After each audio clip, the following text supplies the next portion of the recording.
Bienvenidos a la decimotercera sesión del seminario de becarios de INA. En esta oportunidad tendremos a Paula Andrea Cartagena Tará, como expositora, nos va a hablar sobre los espacios de lazos infinitos. Paula es matemática de la Universidad Nacional de Colombia y ahora está terminando sus estudios de maestría en el Instituto de Matemáticas de la UNAM. Bienvenida. Gracias. Y gracias a ustedes por asistir.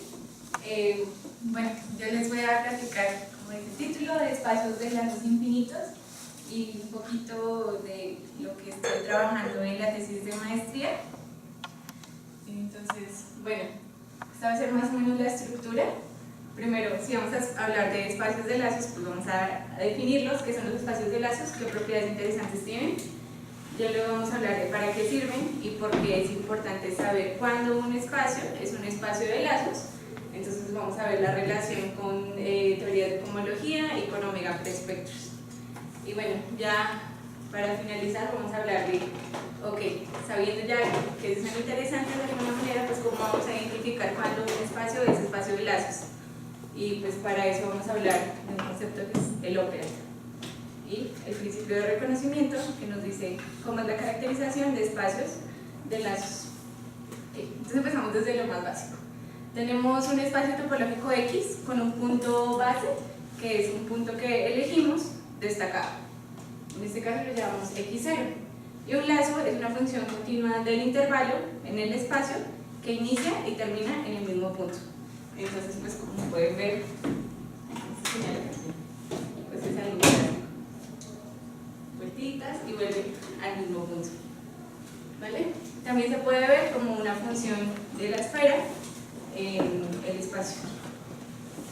Y pues hablamos del conjunto de lazos, simplemente pues como el conjunto de todas estas funciones.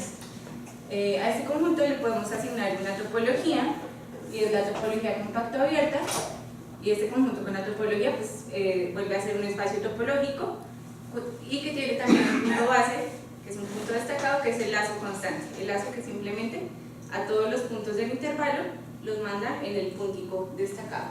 La topología compacto abierta en general, en topología la definimos como el conjunto de funciones, bueno, tiene como base el conjunto de funciones que mandan un cierto compacto en un abierto. Ok, entonces, habíamos dicho que teníamos un espacio basado. Definimos un espacio de lazos, también es un espacio basado, entonces podríamos repetir esta operación. Entonces, así definimos los espacios iterados de lazos, que se definen como, bueno, el primer espacio de lazos pues es el que definimos antes, y a partir de n igual a 2 lo definimos como lazos de n-1, ¿vale? Y pues así como lazos se puede ver también como aplicaciones de la esfera S1 en el espacio, pues también le podemos definir el n espacio de lazos como aplicaciones basadas de la esfera Sn hacia el espacio. Cuando digo aplicaciones basadas significa que el punto base de la esfera va hacia el punto base del espacio, ¿vale? Ok, listo. Y esta asociación pues es una asociación entre espacios topológicos basados. Esto define entonces un funtor. A cada espacio le estoy asignando un espacio de lazos, y además a cada aplicación que vaya de X hacia Y se le puede asignar también una aplicación de lazos de X hacia lazos de Y. Pues ¿cómo se define? Si yo tengo un lazo de X, es simplemente una función del intervalo hacia X. La compongo con la función, entonces me va a dar una función del intervalo hacia Y. Va a ser un lazo en Y. Y algo que es importante de este punto es que preserva homotopías. Entonces, si yo tengo dos funciones que son homotópicas, es decir, que son iguales salvo deformaciones, entonces sus lazos también van a ser homotópicos. Otra propiedad importante que nos interesa en topología algebraica es que la operación hacer lazos es adjunta a la operación suspensión reducida. Entonces, ¿cómo es esto de la suspensión reducida? Entonces, a un espacio X le puedo asignar su suspensión, que se define como hacemos el producto de X por Y, colapsamos todos los puntos que tienen el cerito y el 1, y además todos los puntos que tienen coordenada en X, el punto base, X0. ¿Listo? Y vamos también, esa es la suspensión reducida, nada más, la primera suspensión reducida. De igual manera se puede definir iteradamente. Entonces la suspensión Sx, S a la n de x, es la suspensión de la suspensión n-1. ¿Ok? Y bueno, con la adjunción con la suspensión reducida, que las aplicaciones basadas de la suspensión de x hacia y están en biyección, bueno, en correspondencia con las aplicaciones basadas de x hacia lazos de y. ¿Ok? Y esto es importante porque la suspensión de una esfera es la siguiente esfera. Eso nos va a servir para lo siguiente.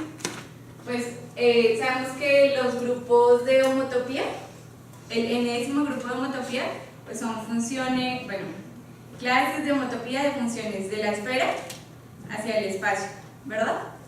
Entonces, pues usando la propiedad anterior, las funciones, si aquí pongo en vez de x, pongo la esfera, entonces voy a tener que la suspensión enésima de la esfera es de nuevo una esfera, la esfera de la suma de las dimensiones.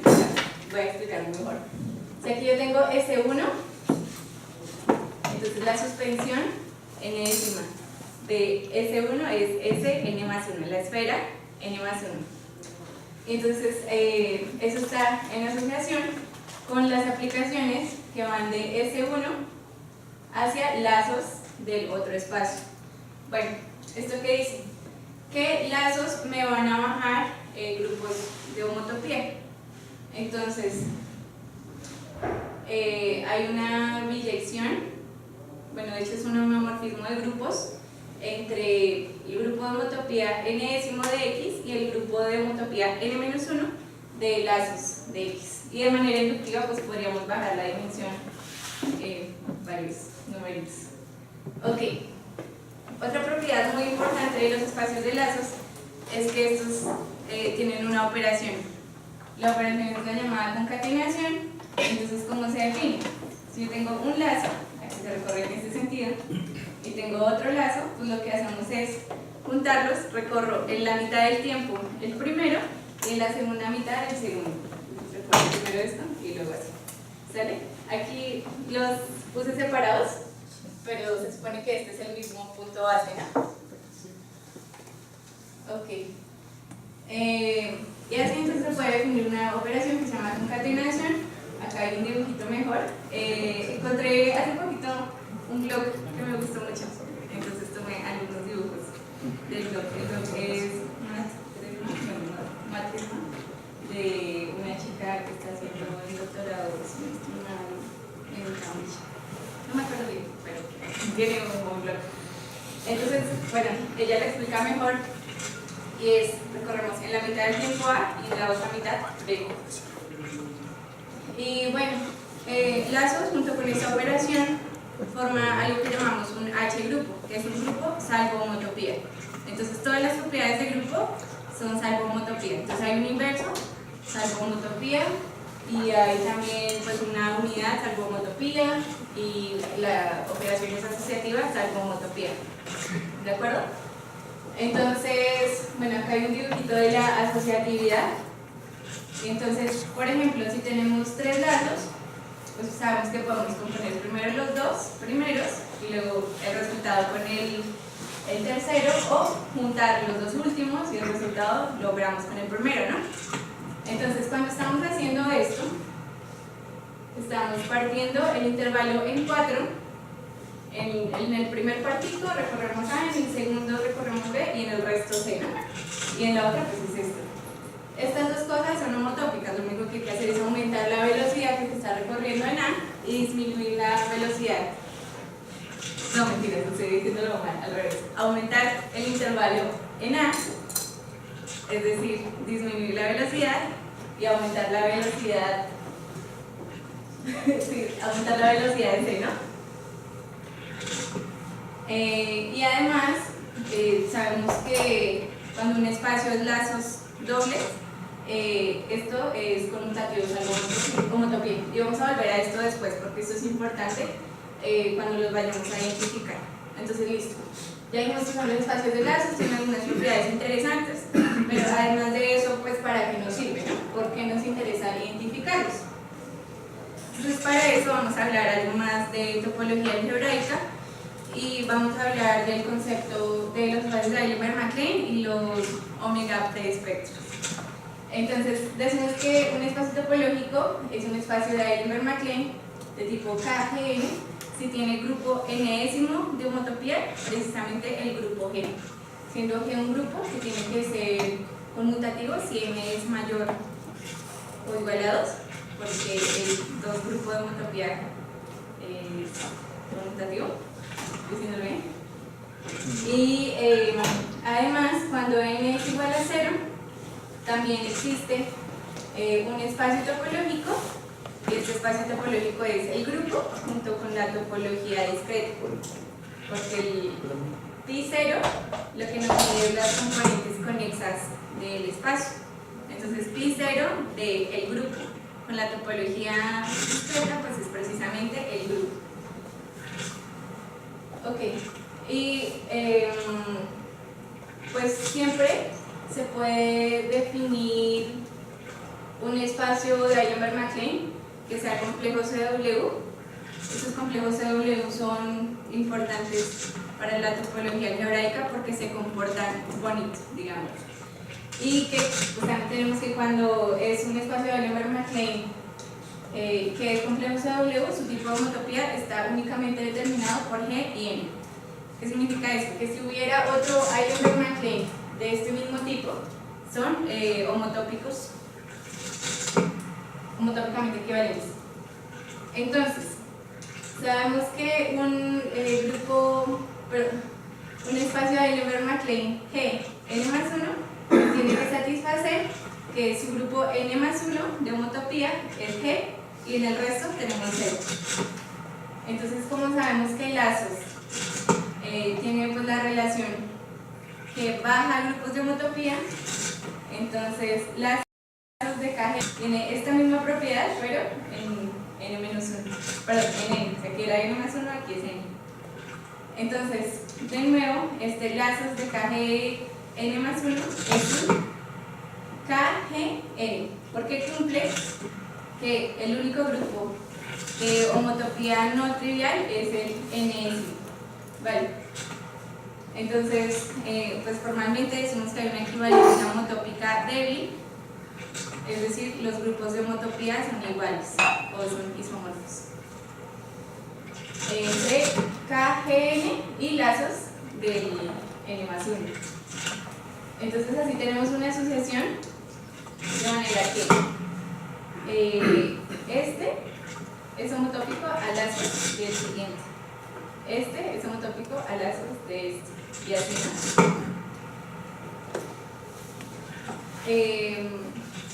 Esta propiedad entonces la podemos generalizar de que tengamos una asociación de complejo CW de manera que el N es homotópico a lazos de n+1 y esta es la definición de algo que llaman omega preespectro.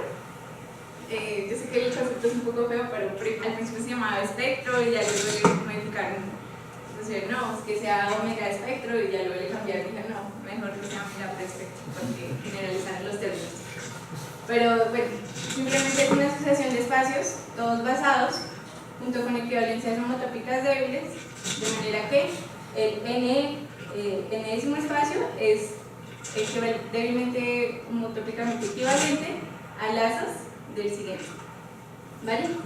Y bueno, se suele incluir que los espacios sean complejos CW y cuando tenemos equivalencias homotópicas débiles entre complejos CW, pues son simplemente equivalencias homotópicas. Ok, y entonces así tenemos también la definición de espacios infinitos de lazos, que es un espacio que tiene que es el espacio cero de una asociación de espacios que cumple esto. que el n es débilmente homotópicamente equivalente a lazos del siguiente. Como pasaba acá, ¿no? Este es lazos de este. Como este es lazos de este, cada G0 es doble lazo de este de acá y triple lazo del tercero. Y entonces es espacio de lazos infinitos, que es lazos de hechos, ¿no? Ok, esto es lo que llaman espacio de lazos infinitos. Y pues hay una relación por definición entre omega preespectros y espacios de lazos infinitos, y es que si tenemos un omega preespectro, entonces el espacio inicial, el espacio cero de la sucesión, es un espacio de lazos infinitos. Ok, y estos omega preespectros tienen una relación con teorías de cohomología. Entonces esto se ve empezando desde cohomología singular, y es que la cohomología singular de un espacio se puede ver como las clases de homotopía del espacio, más bien, las clases de homotopía de funciones que van del espacio hacia el Eilenberg-MacLane de la dimensión correspondiente. Ok, y bueno, para quienes saben de topología algebraica, la cohomología singular es solo una de las tantas teorías de cohomología que existen. Una teoría de cohomología, si lo podemos decir simplemente, es una asociación, bueno, un motor entre espacios y grupos que cumplen ciertas propiedades, ¿no? Pues que son que haya una asociación exacta larga de grupos de homotopía, que sea puntorial, que haya algo que llamamos el isomorfismo de suspensión, que se comporte como se comporta la cohomología singular. Ok, entonces cada omega preespectro define una teoría de cohomología reducida. La definimos de la misma manera. El n-ésimo grupo de cohomología de un espacio X es el conjunto, que en realidad viene a ser el grupo, de clases de equivalencia, salvo homotopía, de funciones de X hacia el n-ésimo espacio, y los isomorfismos de suspensión tienen que ir de la cohomología n+1 de la suspensión de X hacia la cohomología n de X, y vienen dados pues por una cierta asociación. Vale, entonces tengo que cada omega preespectro me define una teoría de cohomología reducida, y también tenemos pues, el inverso, y es que una teoría de cohomología son ciertas características que está definida en la categoría de espacios CW y conexos, CW basados y conexos, y tiene que satisfacer el axioma de la unión. Toda teoría de cohomología con esas características también define un omega preespectro. Este es el teorema de representabilidad de Brown que probaron en el 62. Entonces tenemos esta relación entre espacios infinitos de lazos. Por definición, cada espacio infinito de lazos tiene detrás una sucesión de espacios, o sea, tiene un omega preespectro. Y el espacio inicial de esta sucesión es un espacio infinito de lazos, ¿vale? Y también tenemos una relación que por ahí viene entre teorías de cohomología y omega preespectro, que es las que mostré anteriormente, la de Brown, y la que nos dice que un omega preespectro define una teoría de cohomología fue dada por White. Ok, entonces aquí les voy a mostrar unos ejemplos, y aquí tienen ejemplos estrellitas, porque como que hay que tener cierto cuidado en estas pruebas. Pero bueno, empezamos con la primera, que es que si tenemos la teoría de cohomología singular, la que trabajo usualmente, esta pues está dada por el espectro, omega preespectro en realidad, de los espacios de Eilenberg-MacLane. También usualmente tenemos la teoría K, real y compleja, y su omega preespectro es llamado KU y KU. Bueno, aquí les decía que había una estrellita, Y es porque los omegaespectros son sucesiones que van de cero, un espacio 0, un espacio 1, hasta infinito, ¿no? Pero estas teorías CAS tienen en realidad también valores en los negativos, es decir, existe un K-1 de un espacio, no solo Kn, sino también K negativo. Por eso les digo que hay que tener cuidado. Pero también existe una modificación de la teoría K, y es la teoría K conectiva, que en realidad solo tiene valores para los enteros. Y esos son sus respectivos omega espectros, se llaman KU y KO. También tenemos la homotopía y cohomotopía estable, que son teorías de homología y cohomología en realidad, aunque tenga el nombre homotopía. Y pues el nombre es el espectro de la esfera.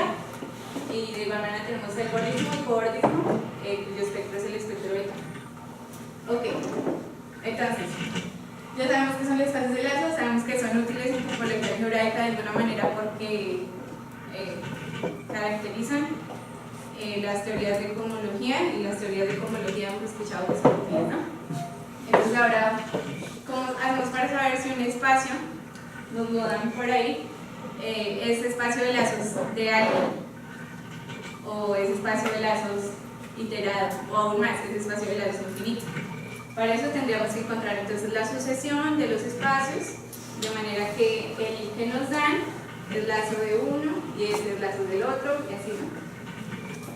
Entonces, ¿qué propiedad caracteriza a dichos espacios? La respuesta a estas preguntas fue dada por primera vez por Strachev en el 63, y él definió algo que llama los espacios a infinito para caracterizar espacios de lazos unables, ¿no? Y luego Bormann y Bock presentaron un principio de reconocimiento para lazos infinitos, y lo que yo estoy estudiando en la tesis es el principio de reconocimiento de Peter May, que presentó él en el 72 en el libro The Geometry of Hydraulic Space. Entonces, ¿cómo lo hicieron? Pues para eso tenemos que fijarnos en algo en particular que tienen los espacios de lazos, y es esta operación de composición. Entonces, por ejemplo, cuando tenemos tres lazos, pues los podemos componer de dos maneras diferentes, ¿no? Primero los dos y luego el tercero, o los dos últimos, y al final lo que nos dé lo operamos con el primero, ¿no? Pero estas no son iguales como tal, pero sí son homotópicas, estas composiciones. Entonces, pues lo que uno hace es, ir aumentando acá homotópicamente la velocidad con que estoy, aumentando el intervalito de A y disminuyendo el intervalito de C, ¿no? Y en ese proceso, en algún punto, pues los tres van a estar en un tercio del intervalo, ¿de acuerdo? Entonces, estos dos puntos los conecto si son homotópicos, ¿vale? Los punticos son entonces las diferentes composiciones, y los vértices son, bueno, se pone un vértice si hay una homotopía entre ellos. Eso es cuando tenemos tres lazos. Ah, de nuevo, estos dibujos son de Bloch, que les contaba, que me parece que esos dibujos son muy buenos y son bien ilustrativos. También cuando tenemos cuatro lazos, pues entonces ahí ya tenemos 5 formas diferentes de componer lazos, y pues también tenemos las homotopías. Entre esta forma, no sé si alcanzan a ver, y esta, pues hay que cambiarle, ¿no? Esta línea, pues es la homotopía. Y bueno, se pone una línea cada vez que hay una homotopía, y pues en el interior está donde todos tienen un quinto del intervalo, ¿sale? Eso es cuando componemos 4 lazos. Cuando componemos 5 lazos nos sale una figura como esta, y es que hay 14 formas de componer 5 lazos y todas son homotópicas, ¿vale? Entonces sale este dibujito. Y bueno, entonces esta fue la idea de Strachev. Entonces él definió, pues entonces, K2 lo puso como un puntito, K3 como la línea que veíamos, K4 como el pentágono, K5 esta figura que seguramente tiene nombre pero no me lo sé, y así, ¿no? Entonces decimos que un espacio X es un espacio de lazos sí, solo sí cuenta con una acción del operante asociado. Entonces, bueno, ¿qué significa esto? Esta asociación de espacios, y obviamente va a continuar para K6, K7 y así, con las diferentes formas de componer n lazos, a los espacios de lazos. Entonces, cuando un espacio es de lazos, existe una aplicación de Kn en endomorfismos de X con N. Esto es aplicaciones que van de X a la N hacia X, ¿vale? Y entonces hay un sí, solo sí. Entonces estoy pasando de saber que un espacio es un espacio de lazos, que es algo muy topológico, que tal vez es muy complicado de entender porque cada lazo se vuelve un punto en el espacio de lazos, entonces puede que sea un poquito difícil de visualizar. Y lo estoy pasando más a algo geométrico y algebraico, que es una acción. Okay. Entonces esto fue lo que hizo esta HFM 63, pero esto es solo para espacios de lazos, el primer espacio de lazos. Y entonces ahora hablamos de espacios iterados y espacios infinitos. Y para eso vamos a hablar del operante cubitos, que fue el que definió May. Entonces, fue la idea de todo esto de lazos. Pues cuando yo, por ejemplo, tengo 4 lazos, pues puedo componer estos 2 lazos, los meto en uno solo, estos 2 los meto en otro y luego ver lo que me quede, ¿no? O puedo estos 2 y luego el segundo, lo que me dio con el tercero y lo que me dio con el cuarto, ¿no? Entonces, aquí lo que estoy haciendo es como meter varios intervalitos en uno solo.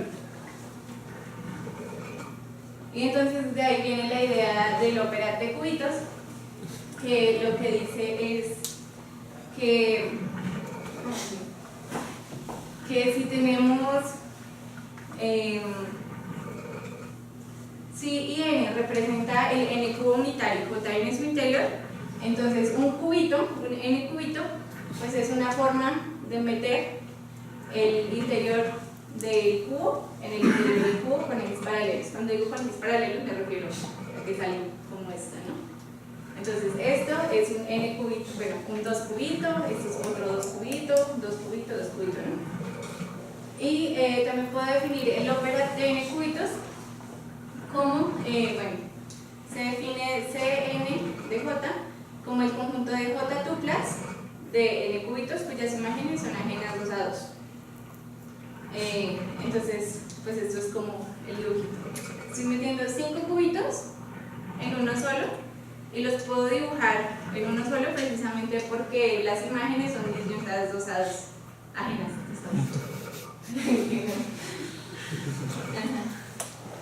Ok, y como pues las copias son ajenas 2 a 2, las imágenes son ajenas 2 a 2, pues una j tupla de n cubitos lo puedo ver como una aplicación de j a la n, j veces, hacia j a la n. Y entonces pues le vamos a dar la topología de subespacios de espacios de funciones. Y pues en este caso tenemos un elemento de C, 2, 5, o sea, 5 cubitos, 2 cubitos metidos en uno solo. ¿Vale? Estos son 2 cubitos porque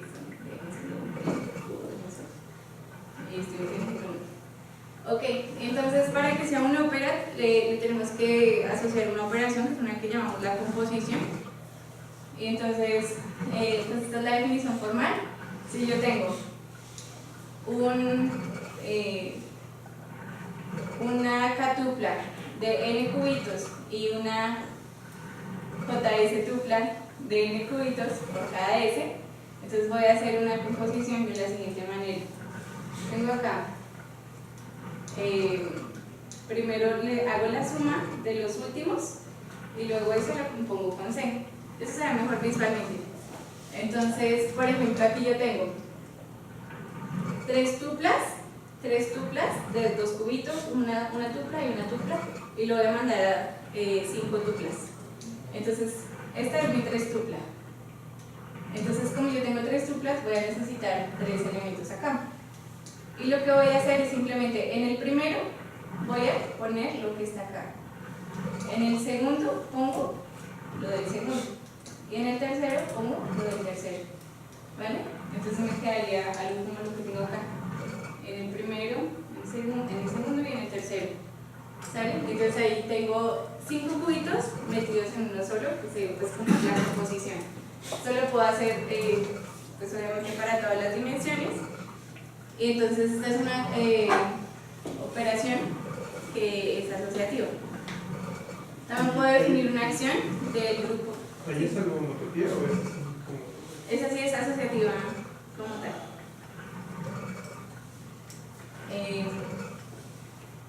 También puedo definir una acción del grupo simétrico, o sea, el grupo de permutaciones de J elementos en CNJ, o sea, en las J tuplas, pues simplemente permutando, ¿sale? Entonces, por ejemplo, aquí tengo 4 tuplas, o sea, 4 elementos, y pues lo permuto simplemente como me dice la permutación. El primero, pues pásalo a que sea el tercero. El segundo lo dejas igual, el tercero pásalo a ser el cuarto, y el cuarto pásalo a ser el primero. ¿Dale? Y entonces el operador de cubitos es todo eso, la colección de las J tuplas, junto con la composición, el elemento de identidad de la composición, que es simplemente la aplicación de identidad entre el interior del cubo y el interior del cubo, y la acción. Y la acción además es una acción que es libre, entonces esto es lo que decimos que es un operand sigma libre. ¿Ok? En realidad no es necesario que para decir operand sea precisamente esto, con tal de que tengas una colección de espacios con la composición, el elemento de identidad y la acción, esto ya es un operand. Y de hecho pues este operand es especial porque pues como ven se puede explicar muy geométricamente, ¿no? El anterior, el de asociados, este de acá, este también es un operand, ¿vale? También se puede hacer una composición, hay una identidad y una acción del grupo de simetría, no, sino del grupo sigma J de permutaciones. Ok. Entonces, bueno, y esto, lo importante de este operand de cubitos es que, así como el operand de asociados caracterizaba a los espacios de lazos, el operand de n cubitos caracteriza a los espacios de n lazos, o sea, los lazos n iterados, ¿vale? Y bueno, también podemos definir un morfismo de operands, que es un morfismo que se comporta bien con las operaciones y con la operación y con la acción.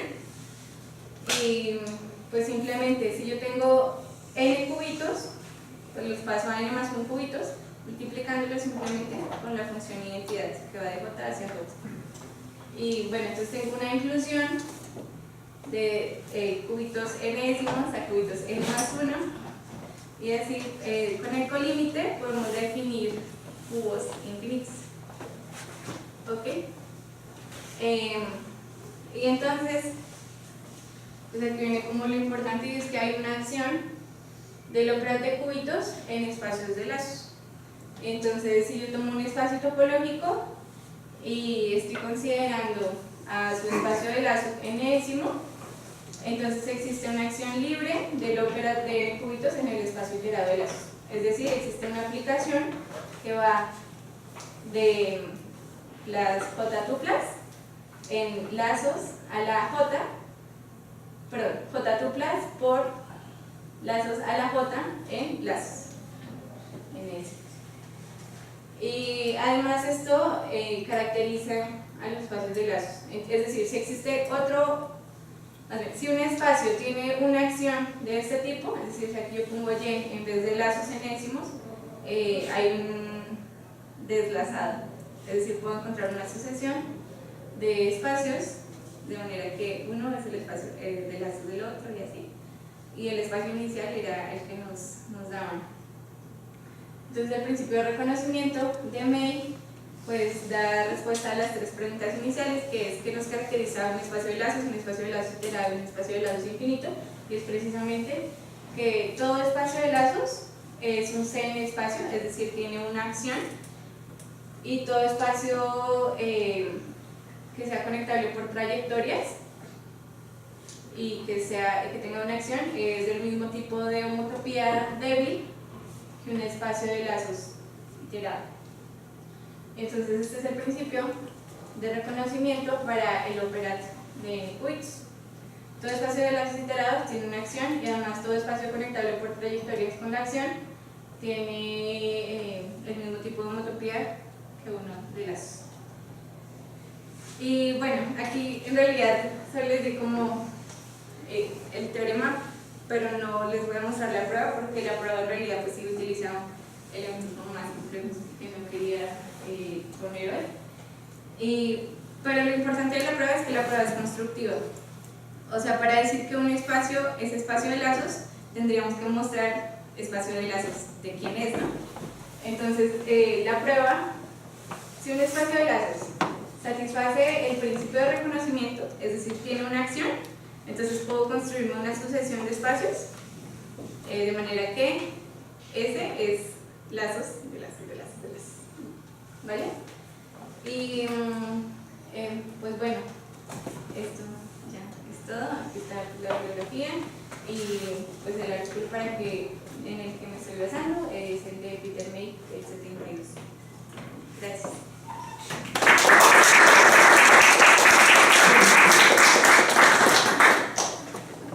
¿Preguntas? ¿Podrías dar algún ejemplo así sencillito? O sea, que un espacio que no sepamos a priori que es de lazos. Es que en realidad, ¿Y si lo es? ¿sabes qué pasó? Que este principio de reconocimiento no tiene un ejemplo así muy sencillo. O sea, porque los ejemplos sencillos ya se sabían que eran de lazos. Ajá. Entonces, no, en realidad no hay un ejemplo tan sencillo como uno creería. Y entonces, pero sí existe. Sí, pero son tomando espectros de teorías de homología conectivas. La verdad no es un ejemplo sencillo y no me lo sé bien. Sí. Pero entonces, sí hay cosas que no se sabían antes que eran espacios de lazos infinitos. Sí, pero no son, o sea, los sencillos ya sabían que eran de lazos constructivamente. Sabi, bueno, no sé si tú te preguntas si un espacio tiene un nexo, pues según yo hay obstrucciones, ¿no? Que puedes checar. ¿No hay algo parecido? Obstrucciones para que exista la... Porque el teorema, o sea, lo caracteriza, pero es como inservible, porque pues está cambiando una pregunta, más bien está haciendo una pregunta muy abstracta, medio concreta, pero es irrealizable, no es como, pues encuentra, prueba que ese madre tiene una acción de... Sí, ese es uno de los problemas de ese principio de reconocimiento. Entonces lo que hicieron después fue cambiar el operat de cubitos por el operat de isometrías de RN. Y entonces, cuando hablamos de isometrías de RN, como que sí se puede ver más fácil cuando hay una acción. O de hecho, este tema también lo usan para calcular otras cosas que necesitan en topología algebraica, que son operaciones de homología. O sea, más bien, les voy a decir, las aplicaciones no son tan directas. Las aplicaciones no son tan directas. Y, por ejemplo, ¿sabes cuál es el espectro que te da la teoría compleja? ¿La compleja? Pues sí, lo que hace uno es tomar el grupo U. Tenemos el UN, ¿no? Que es el de las matrices en los complejos, que... Unitarios. ¿Cómo? Unitarios. Unitarias, ajá. Y entonces podemos meter, por ejemplo, UN-1 en UN, simplemente a la matriz. Por ejemplo, si tenemos una matriz unitaria, le ponemos acá, ¿no? Eso es una inclusión. del UN en el UN más 1, o bueno, como lo quieran ver. Entonces se puede definir el colímite y eso nos da el grupo U. ¿Vale? Y entonces se define el capo,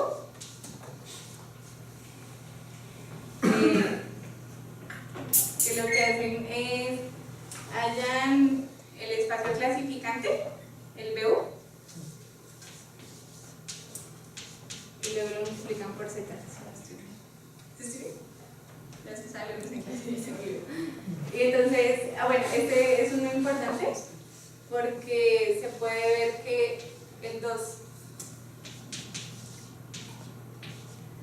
dos lazos de U es... O sea, U es el colímite. Ajá.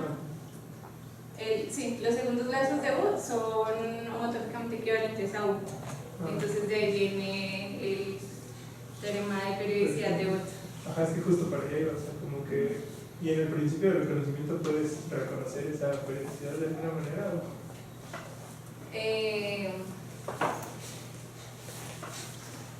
La verdad no sé, yo asumo que sí, porque cuando hacemos la construcción que nos da el deslazado, sí se ven algunas relaciones, pero sí sería bueno mirar si se nota claro que hay. No sabría decirte, la verdad. Yo creo que sí, porque la construcción, o sea, mejor dicho, la prueba sí es muy constructiva, entonces se puede verificar a manito que sí hay la periodicidad de otro. Aunque esto es un tema que salió después de que Watt probara el otro. ¿Hay nada que preguntar? Gracias, Paula.